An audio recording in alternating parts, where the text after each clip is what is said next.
She danced in the rain, an alien beastwoman who saw me as home.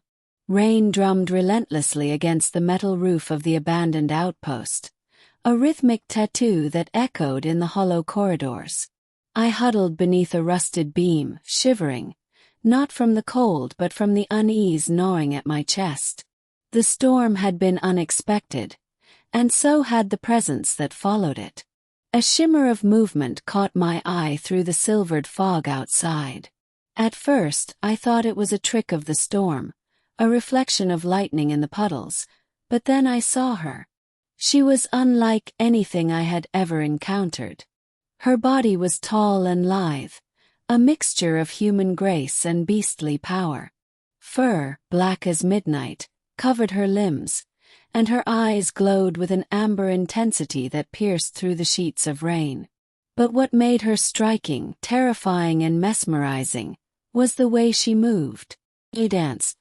Her movements were fluid, untamed, almost ritualistic, as if she were weaving the storm itself into her form. I froze, unsure whether to call out or run. Yet something in her gaze, sharp, curious, and impossibly vulnerable, rooted me in place.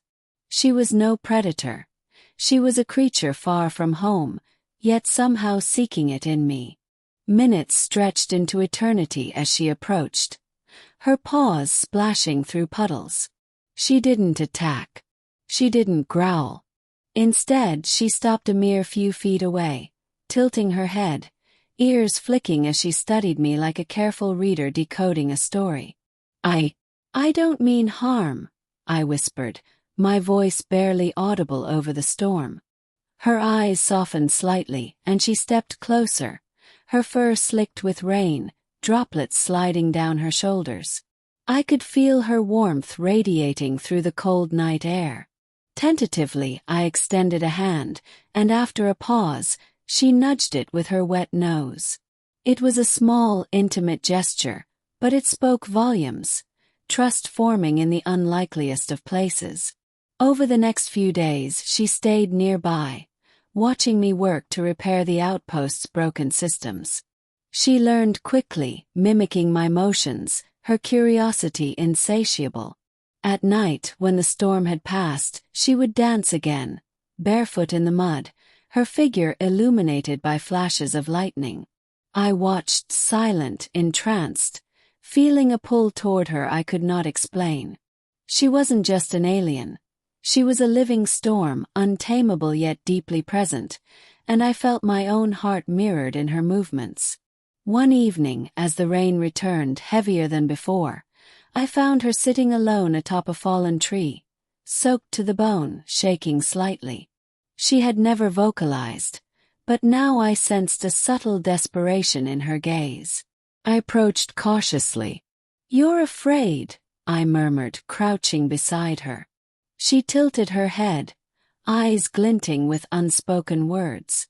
Slowly, almost imperceptibly, she leaned against me, pressing her head into my shoulder. That single motion shattered the barrier between alien and human, fear and trust.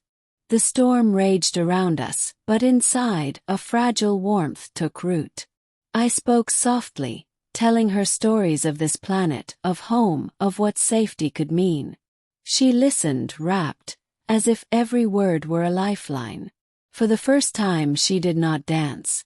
Instead, she allowed herself to rest, to simply be. And in that moment, I realized that she saw me not as prey or stranger, but as something she could belong to, a tether to stability in a world that had never made sense to her. Days passed, and a rhythm developed. We became a strange family of two, sharing the quiet moments between storms. She followed me when I ventured outside, watching the stars, and sometimes when the rain began again, she would dance, this time with me at her side. Our steps were mismatched but harmonious, a language beyond words. The alien world around us was harsh, chaotic, but inside our fragile sanctuary, she had found a home, and in her presence, I had found a companion I had never imagined needing. But the storm wasn't done. One night, a sound shattered the calm, a distant howl, resonant with her kin, echoing across the forest. Her ears flattened, eyes darting toward the shadows. I felt a pang of panic. Would she leave? Would the pull of her own kind be stronger than the bond we had built? She looked at me then, head tilted, amber eyes holding mine, and with a single deliberate motion, she shook off the rain, letting it cascade over us both. Then, with an almost imperceptible nod, she returned to me, pressing close. Her choice was clear. The world could be wild and unforgiving, but here with me, she had found a home worth staying for. The storm eventually passed, leaving the forest glistening and renewed. And as she danced once more in the puddles, rainwater sparkling like diamonds around her, I understood the truth that had been forming in my chest. Home is not a place. It's the presence of someone who sees you as sanctuary, even when the world sees you as chaos. And in her eyes I had become exactly that, her home.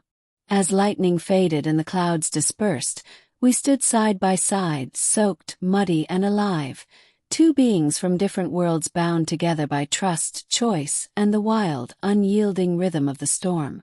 The storm eventually passed, leaving the forest glistening and renewed. She danced once more in the puddles, her fur shimmering with raindrops, each movement fluid and mesmerizing. I watched, feeling a strange mix of awe and belonging. She wasn't just an alien Beastwoman anymore. She had become a presence I could rely on, a wild spirit that had chosen me as home.